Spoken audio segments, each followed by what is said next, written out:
Hello, everyone.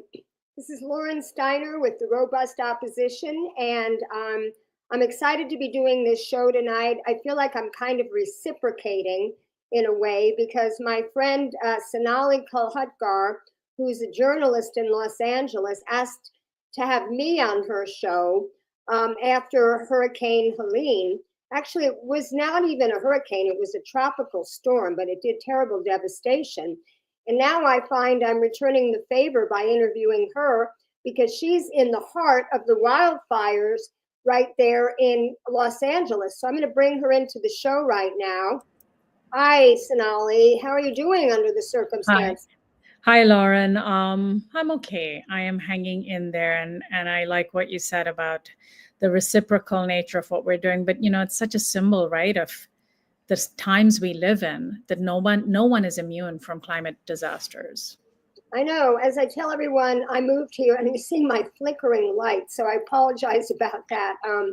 It's this Nan light I use, and I think it's at the end of its lifespan. But I tell everyone that I moved from Los Angeles after having to pack my car to potentially evacuate twice in 20, I think it was 18 and 2019. The Skirball fire got as 3 miles as the crow flies from my house in Benedict Canyon. And you're there near Eaton Canyon, and you had to evacuate. Before I get into my first question, which was going to be about the statistics and how many fires, how many structures, how much percentage contained, why don't you start off with your personal experience of Sure. finding out about this wildfire and the events that led up to your having to evacuate? Yeah. So, Tuesday, I record my show Rising Up with Sonali on Tuesdays. And I remember on Tuesday, in the middle of my interview, telling my guests, oh, if you hear some rattling during the interview, that's just our Santa Ana winds, don't worry about it. And we are sort of used to getting these winds, as you probably remember, Lauren, that's a yearly phenomenon. But by that night, by Tuesday night, the winds got so ferocious it woke us all up. It felt like we were in the middle of a hurricane. And then later that day, in the close on Wednesday, by Wednesday afternoon, I was chatting over text with several of my neighbors and friends who were talking about getting their emergency kits ready and thinking about getting in their car and leaving, because we opened our front doors and we saw the flames from our house. So that's basically for me like the moment that suddenly where I felt the fear. I opened my front door, and in the blackness, because it was already dark by then, there was this fire, just huge inferno. And I have elderly parents. I had to evacuate right away because I didn't want to wait. We had power at that time. I didn't want to wait to lose power when the winds were worse at late at night. And so we grabbed a hotel room. They were already being snatched up. People were reserving them. And I took my parents, and we drove to a nearby hotel in Old Town Pasadena. By the time we got there were already like 100 people in line ahead of us. Many of them weren't sure if their reservations had gone through. Luckily, ours did. And when I told my husband to bring my older son and the cat, because my younger son was with us, and the six of us with the cat spent our first night, holed up in one hotel room, hoping we had a house the next day. The next morning I had to run back to the house because my dad had forgotten his medications. He's, diabetic, and he needs his meds. We couldn't get him at pharmacy, so I had to drive back in the very, very terrifying atmosphere, basically thinking I'll drive as far as I can before they turn me back, because, his condition is life-threatening if I can't get him his meds. So I ran to the house and grabbed the meds, and it was scary. It was apocalyptic. The sky was orange and there was ash flying everywhere. The wind was hot. I could see some fires in the distance. And then I got back, and by that evening, things had started to calm down, but we were still not sure if our house would be standing. And my husband and I went back and installed some cameras. It's a terrifying feeling to think that you go to sleep at night, and when you wake up, you won't have a house that I've lived in for 26 years, the majority of my life in this house. where I have, where I've raised my children. It's a terrifying feeling. And then I started hearing stories one after the other of friends of mine who live in Altadena who had lost their homes. So I am just a couple of miles from Eaton Canyon. It takes me 10 minutes to drive to Eaton Canyon. I've hiked there many times. And the fires got about within about 3 blocks of where I live. And somehow, shockingly, through sheer luck, my immediate neighborhood, my immediate circle of friends and neighbors that are in my area were unscathed. But so many of my other friends, I have 14 on my list now and counting, have lost their homes, who were all of them in Altadena. Altadena's wiped out. It's just horrifying. And I just, in 48 hours, everything changed. Now, you posted on Facebook, it was a very moving post because you personalized the experience. You talked about the stores that were gone and what they meant to you. Can you share that Facebook post with the viewers? So anyone who's ever been to Altadena, the main thoroughfare is Lake Avenue. It cuts north to south, or south to north, I should say. Altadena is north. Alta literally is, it's up in an altitude. It's a town that's a high altitude. It lies at the foot of the San Gabriel Mountains. And along Lake Avenue and along some of the side streets cutting lake, such as Mariposa and Calaveras and New York Drive, are small businesses. And there are some that have been there for decades. There are some that are quite new. Altadena is an old hippie town. It's also a historically Black and brown town. It's an unincorporated part of LA County. And there was a Muslim mosque, a Black Muslim mosque that was lost, that I would drive by, for years. The Rhythms of the Village, I don't know if they're still standing there. It's an African store. Fox's Restaurant, I've been there so many times. This is old diner that is classic Altadena, that has been there for decades. And when the new owners took over, they preserved the diner feel. They didn't change a thing about the diner, just the menu. And I've taken, friends for lunch. I've had dinners with my family. It's gone, nothing left. Minik Market, a brand new little market by, I believe it's like a Turkish family that opened up this beautiful, curated, fancy little market, gone. Café du Leche, this beautiful cafe that had an outdoor seating area. I used to love going there on sunny mornings because I'm a remote worker. So I'm a journalist. I would take my laptop and sip my coffee and work, sit in their lovely backyard space with their wonderful coffee with a view of the sun. Gone. Utterly devastated. Two Dragons Martial Arts, a Black woman run martial arts studio that my kids used to go to, gone. One after the other. Pizza of Venice, Junebug Tattoos, a women run tattoo parlor. My husband and I had gotten matching tattoos for our 25th anniversary just last year. It had only been open for a few years. Queer and women run tattoo parlor, just destroyed. And this is, the school that my kids used to go to, Oak Knoll Montessori, along with Rosebud Charter Academy. These are two campuses that butted up against each other, right at the top, Loma Alta Drive, which is at the top of Lake Avenue. My son, the most heartbreaking moment for me was my 11-year-old son, who less than a year ago was attending that school, getting an email from another friend of his showing the footage of the sign of his old school in flames. Just a raging inferno in flames. And for an 11-year-old who's already been through COVID, who deals with anxiety issues from that, to see this, it broke my heart. Yeah. The school that my kids went to since they were little is gone. It's just gone. My neighborhood, my community is devastated. Yeah, this is exactly what happened here in Asheville. And you tell the story so well because the neighborhood is more than just its buildings. It's the stories and the people who owned it. And will these people rebuild? I remember posting the statistic that only 43% of businesses, this was like a FEMA statistic, will survive. And something like 28% of those will only last a year after that. I mean, don't hold me to those numbers, but it was something like that. Yeah. And we're finding that now, 3 months later, even from people who said they were going to try to hang on.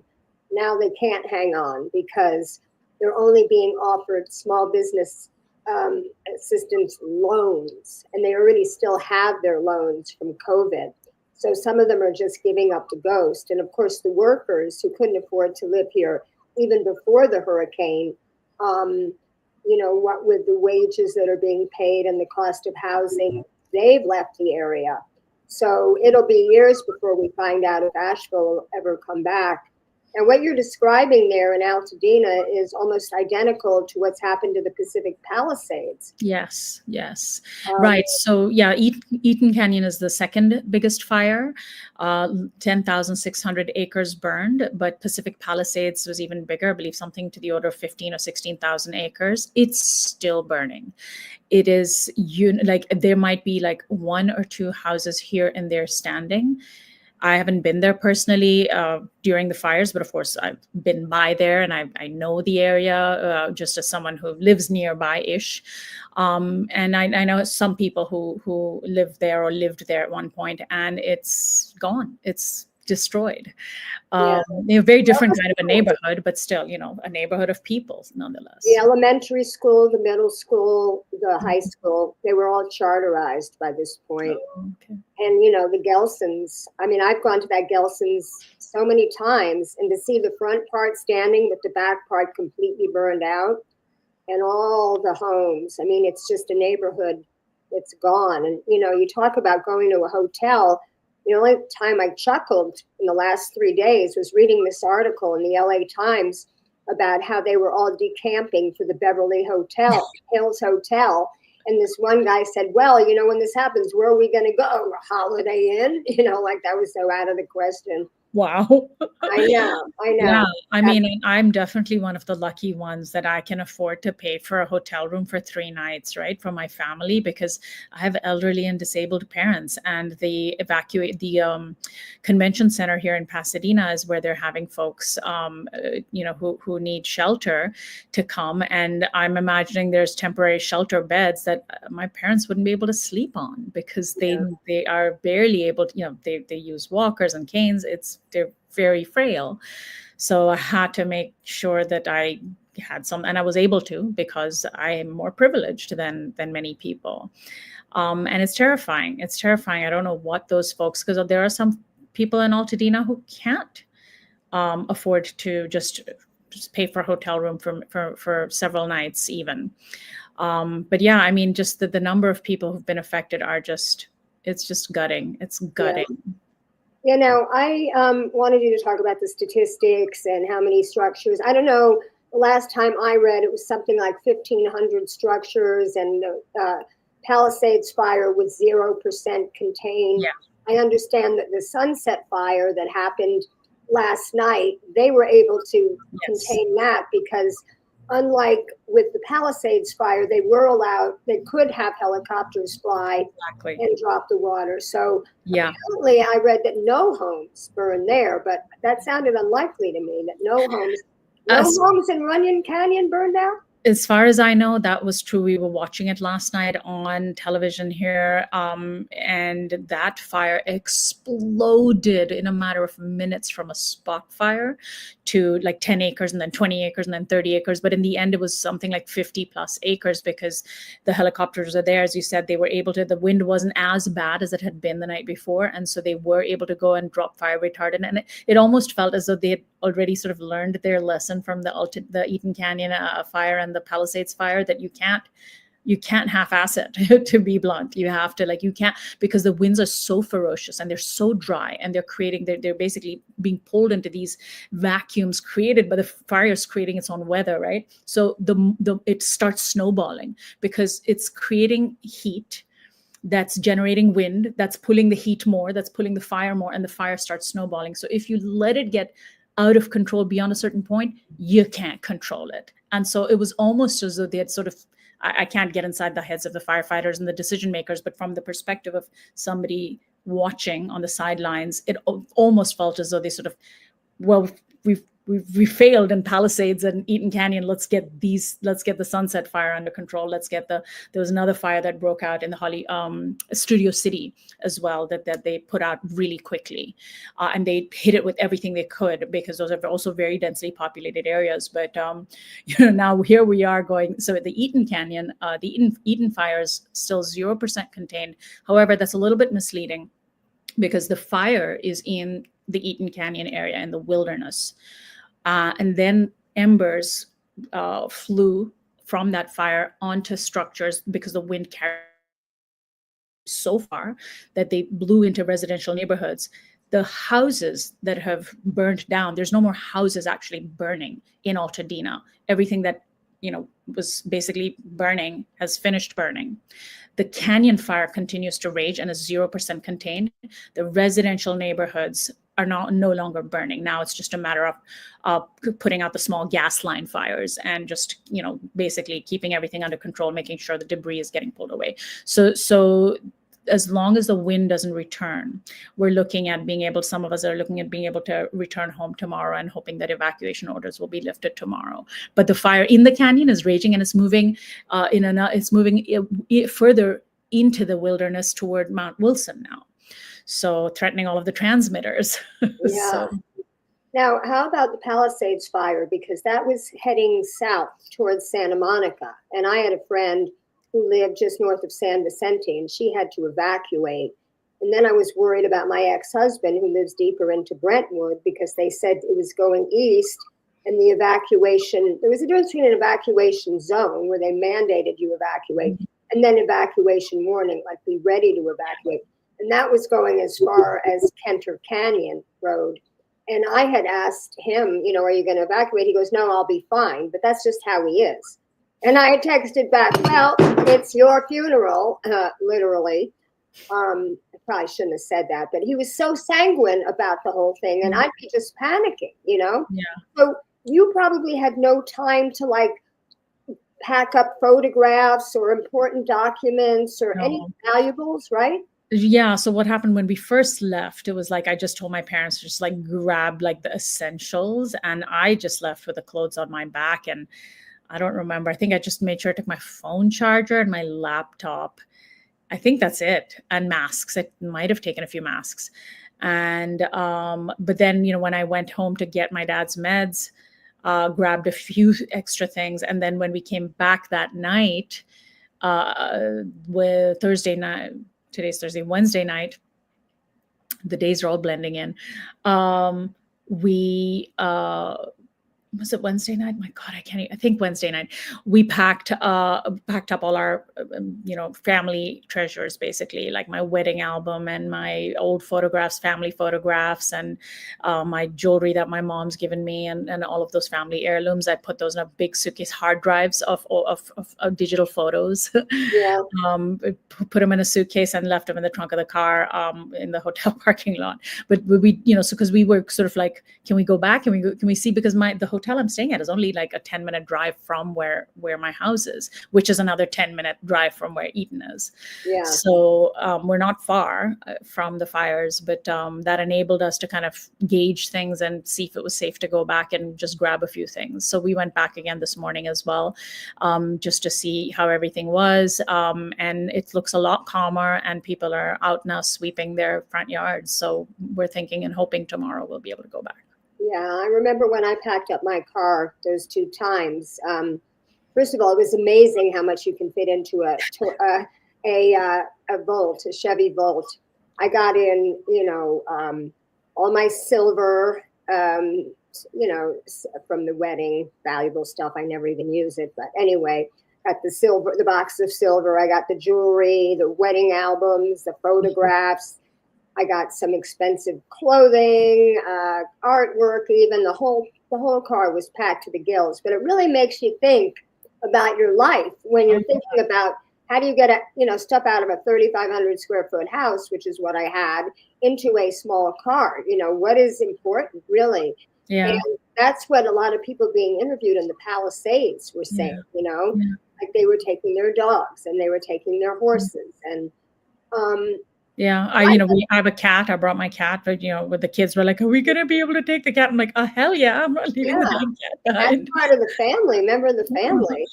Yeah. Yeah, I mean, I've lived in my house for 26 years, and how do you every so we went back 3 times since we evacuated, and each time I was like, "Oh my God, I wish I'd brought more." I kept thinking of things that I wish I'd brought, and Yeah. it's not the list will never end, Yeah. Now let's talk about the reactions in the city, because there's two sets of reactions. So what I'm seeing, when I watch some of the local news stations, and I was watching KTLA coverage, Fox 11 coverage, and of course I'm on X, and you see a lot of the politicized stuff, pure disinformation coming from Trump and, the right wing.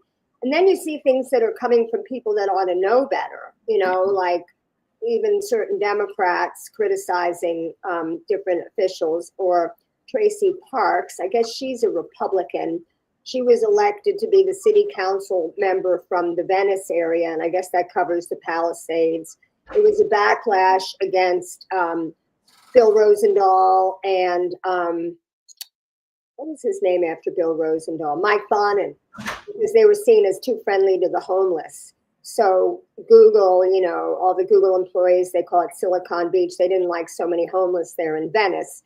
So they elected this woman, and she was immediately talking about how there were 3 reservoirs, and this reservoir went dry at 2:00, and this one at 6:00, and this one at 8:00. And all of that, turns out to be misinformation. I'll just read something here. There's a guy by the name of Brian Krasenstein, who basically said that the reservoir levels were healthy. Shasta Lake is at 78% capacity. Oroville's at 71. Castaic, a key supplier for LA, is over 70% full because they had a lot of rain last year. And they said before the fires began, all 114 city water supply tanks were fully stocked and the reservoirs were at normal levels. An unprecedented demand reduced pressure, so a 15-hour surge of water usage at 4 times the normal demand caused a drop in water pressure.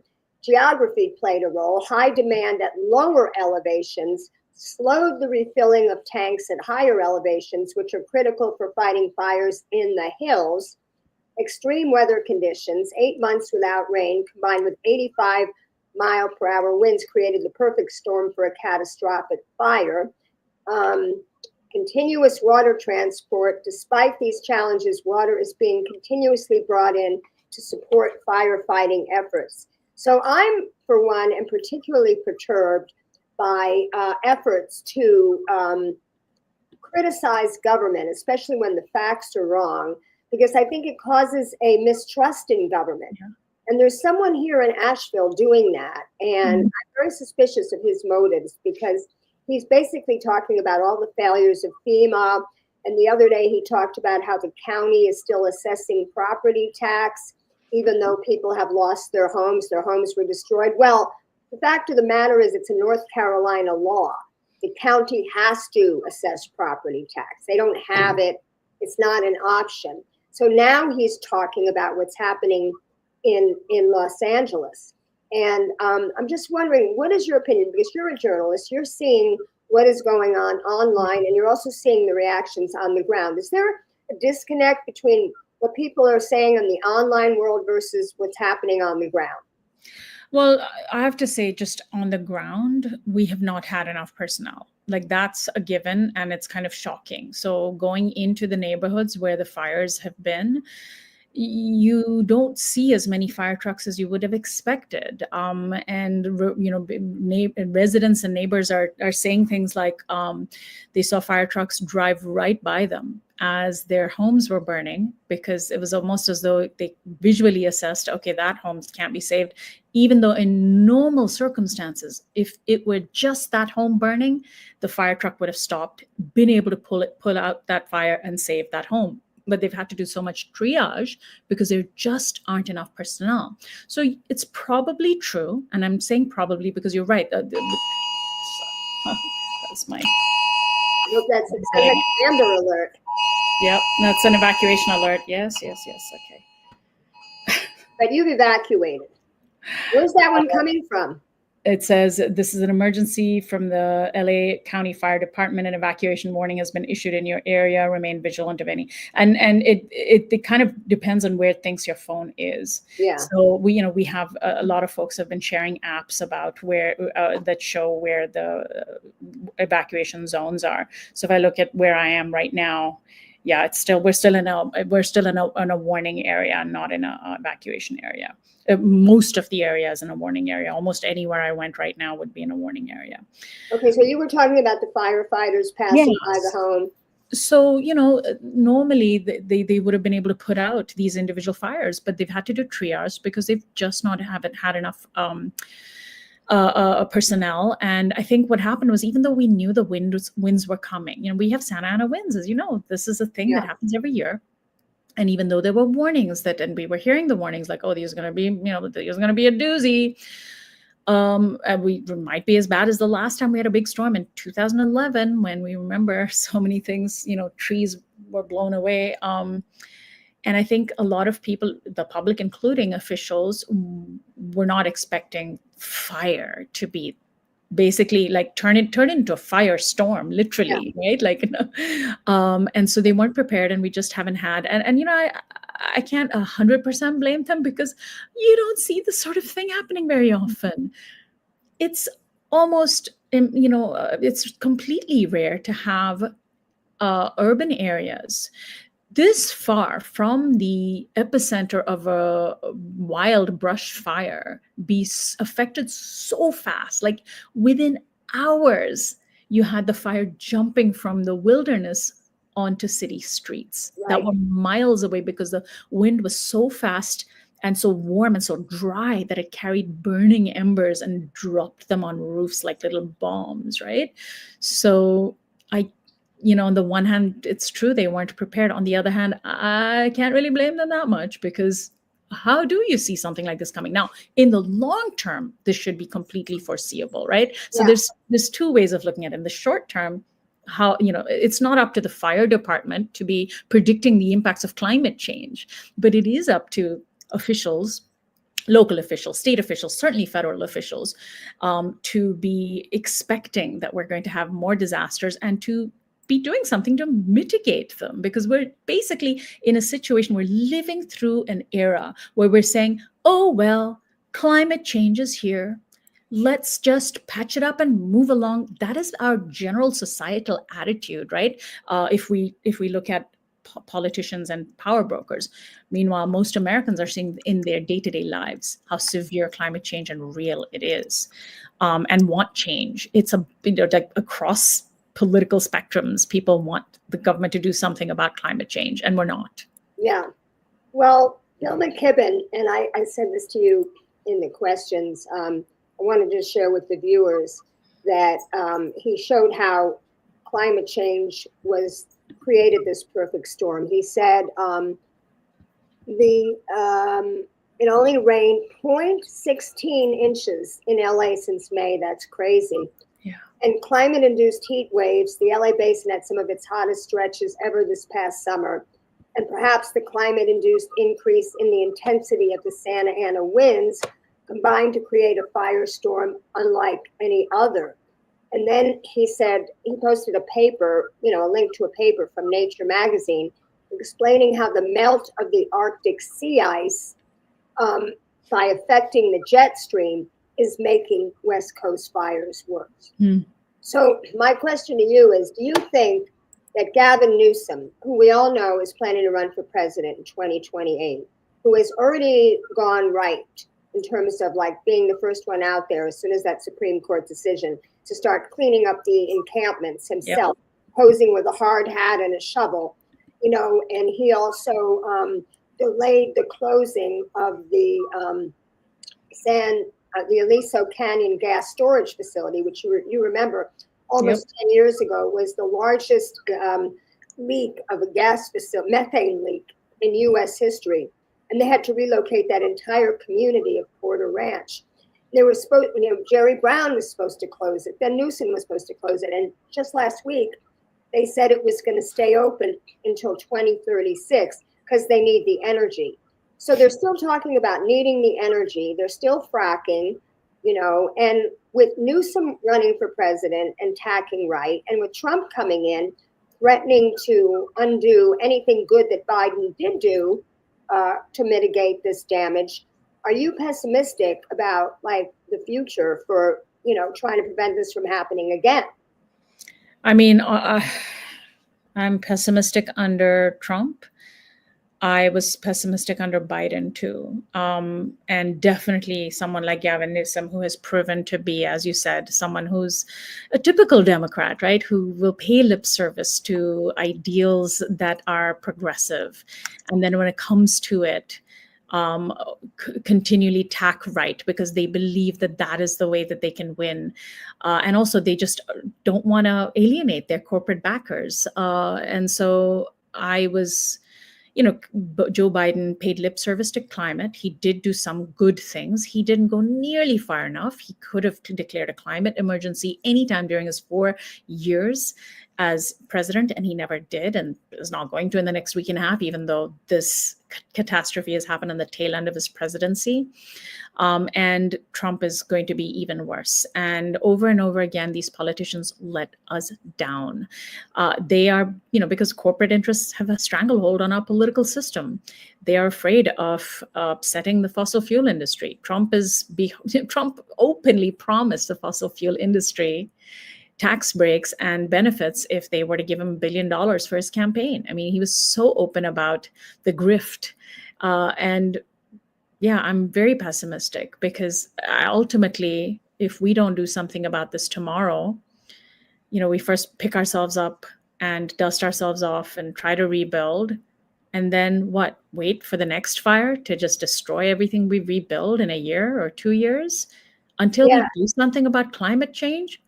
What's the long-term plan? What's the point of rebuilding? And there's nowhere you can move, as you proved, Lauren. You can't outrun climate change. Yeah, you can't outrun a dog peeing on your rug when you're in the middle of doing a show also. So if you see anything going on in the background, that's my son. Did you find it? Did you find the pee? He's got it. Okay. Yeah, water and some vinegar, please. Oh my God.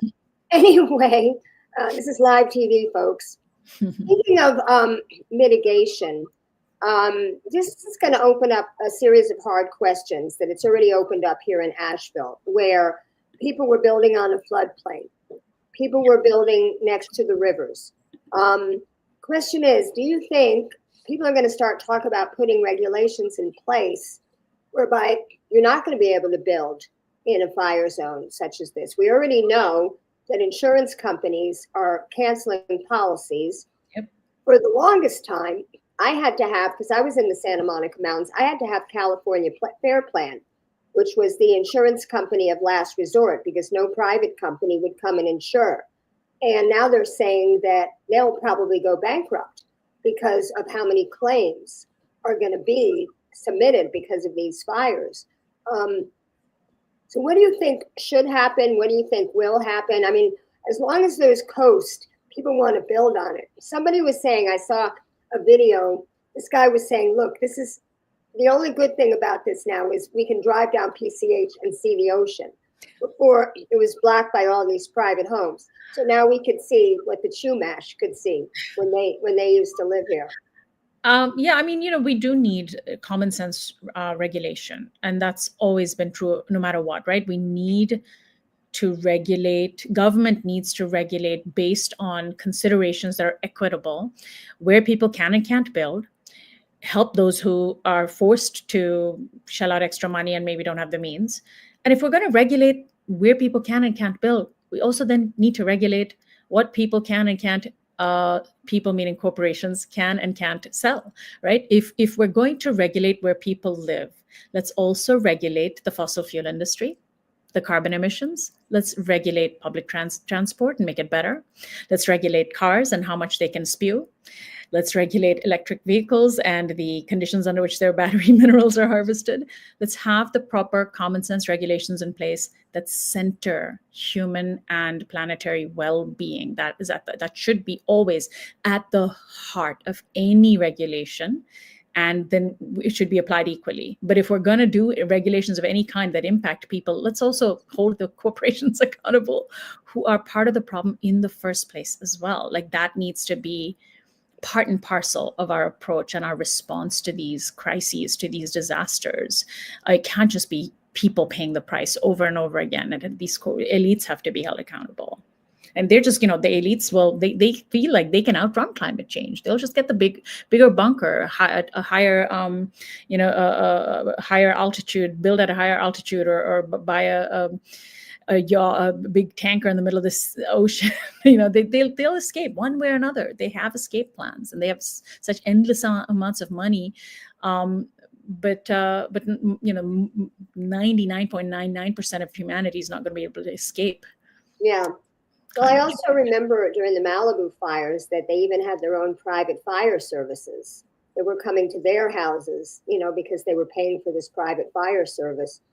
And that's how, the 1% can insulate themselves. They have private jets, they have private whatever. They don't have to use whatever the rest of the public is using. So I'm just kind of wondering, since the Palisades is such a wealthy area, and now these rich people are affected, do you think that will change anything? Because obviously the politicians listen to the rich people more than they listen to the rest of the 99%. I mean, I think yes and no. I think I think the rich will always look out for the rich, right? They'll look out for themselves. So they will, because they have the means, they will ensure that they're going to be okay. They will ensure disproportionate government subsidies or help. They will ensure disproportionate attention, and they will ensure that they get the disproportionate relief. And then they'll ensure that the rest of us don't, because there'll be less left for the rest of us. So I don't think we can count on them being hurt as a way to move forward. I think any of these things that sort of require voluntary actions we should be skeptical of. There should be requirements that put on, in fact, and the requirements should be equitable. So if you already have means, you shouldn't be the one getting the grant, the government funded grant to rebuild. If you don't have means, you should, right? So I don't think, unfortunately, that the rich getting hurt is going to make a difference, because they'll just find ways to work around the obstacles. Yeah, they'll just go to the Beverly Hills Hotel. Exactly, not the Holiday Inn. At $1,000 a night or whatever they charge for a room there. Now, let me ask you about Karen Bass, because she's getting pilloried for being in Ghana. First of all, for going to Ghana to go to the inauguration of the new president, I guess, over the weekend, even though these high winds and these dry conditions were forecasted. And then she's getting pilloried for not coming back soon enough. And then I saw an interview where she was accosted at the airport, and she was blank. I mean, they were saying, "How do you feel when this is happening?" No answer. What do you think should happen? No answer. I mean, it was dismal. Her react. I don't know if you saw that clip, but she was just like paralyzed. She couldn't say anything. Yeah. Do you think that the criticism of her is fair? I mean, could she, practically speaking, could she have done anything with her presence here, or was it just important for her symbolically to be here? Yeah, I mean, I think these things are often symbolic, right? Like we need to demand more from our politicians than symbolism. So for the press and for commentators to jump on her over this is just not, I think, useful. I mean, okay, she came back, right? Like, okay, even the fire departments were caught off guard with how fast this was moving. So she's gonna get she's not gonna be able to sort of predict the future all the time. And so she didn't this time. So I don't hold this against her. I do want her and other liberal politicians to back up their politics with actual action. So if she is a truly liberal progressive mayor, then what we need to see is equitable rebuilding and long-term mitigation of climate disasters and resiliency. We need to see Mayor Bass invest more in public transit to make it more efficient so that there be fewer cars, to invest more in renewable energy sources and solar paneling and subsidized solar power and wind power and wind energy and be less reliant on fossil fuel energy. But that said, all of that said, he is one mayor of one town, and climate change is a global problem. So LA could do everything possible. In fact, even California, the fifth largest economy in the world, could do everything possible to mitigate climate change. But if the rest of the world isn't going along with it, if Washington, D.C. isn't ensuring that fossil fuels are phased out, it's going to affect us, because what the carbon emissions don't stay they local. Right, they heat the planet holistically. And so we can't just blame her. If we're going to blame her, then everyone's to blame. So and what have you seen on the ground as far as mutual aid? I shared something on Facebook that I thought was very lovely. There was a restaurant down in the South Bay that was inviting people to come down for free food for as long as they needed it. And it reminded me of what happened here in Asheville, where mutual aid was so important to help people. Did you see that in your own community yet? A little bit of that. I think it's all happened so fast. I mean, today's Thursday and this started Tuesday, so it's been 2 days. However, one of the funnest things that I saw, if that's even the right word for it, was in Altadena, where there were people who I didn't see with my eyes, but I saw some local footage of it.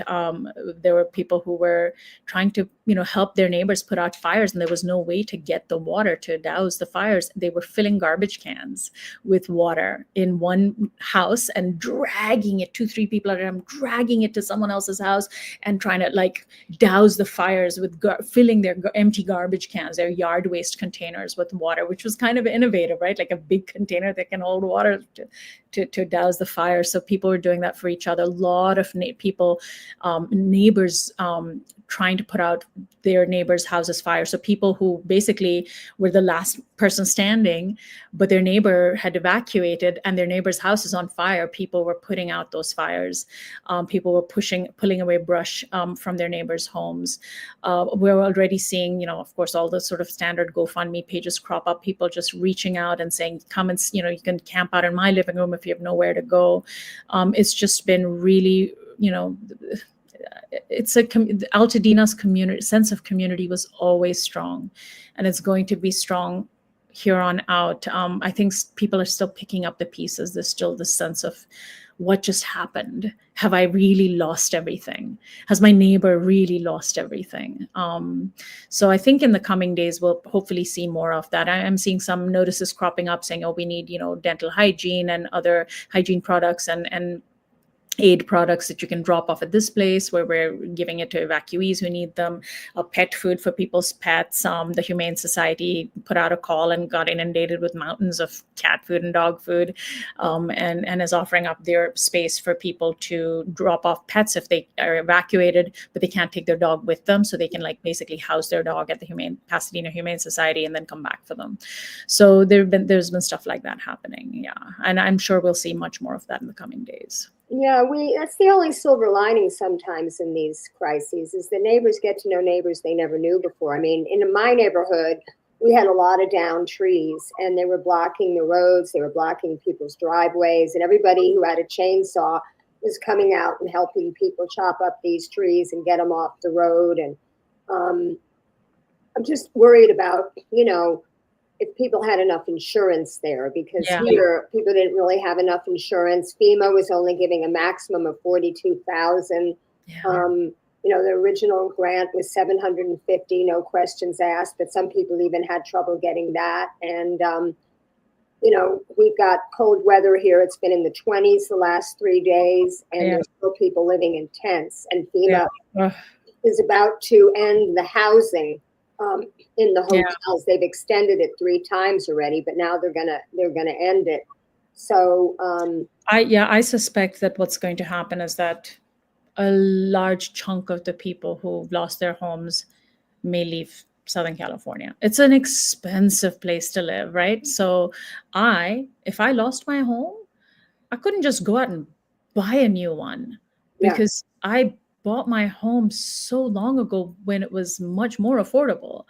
And so those of us who've lived here a really long time, we're the least capable of being able to just rebuild where we are. Yeah.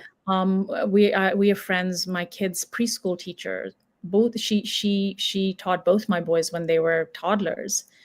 Their house of 30 years, multi-generational family, Latino family in Altadena, multi-generational family lost their home. How they're going to rebuild, I have no idea, right? So I suspect a lot of folks may leave. And that's a huge loss because people are already leaving. So many of my friends had left Southern California. In fact, many of them are now like reaching out to me, like thinking, "Oh my gosh, I remember like this used to be our home once upon a time." Yeah. They left because it was unaffordable. They couldn't afford to live in Southern California. And now I think a lot of people are not going to stay here for the long haul. But I have a little neighborhood group, and we are all in touch with one another. And definitely, these are the moments where we look at each other and say, "Have I told you that I love you?" Like, by the way, I appreciate, like, why haven't we got together more often? And you're my neighbor, and we talk and chat. But like, I want to make sure you're okay, and let me give you a hug and hold you close. Like we're doing that. So I had invited some friends over to help me finish off some of the extra wine left over from my birthday party last Saturday. I'd invited them over this coming Saturday, and we just touched base, and we're like, if we can find a way, we're still doing it, because this is when we need to be with each other more than anything. And so, barring any big catastrophe, we're getting together on Saturday, and we're going to toast to having survived the apocalypse for now. Well, that's a perfect note on which to end the show. And I thank you so much for joining me tonight to share what's going on there. And I wish the best for you and all your neighbors and all my former neighbors in LA. And may these fires get contained as soon as possible. Thank you. Long-term change. We need long-term change for climate. Thank you so much, Lauren. I really appreciate it. Absolutely. Good night, everyone.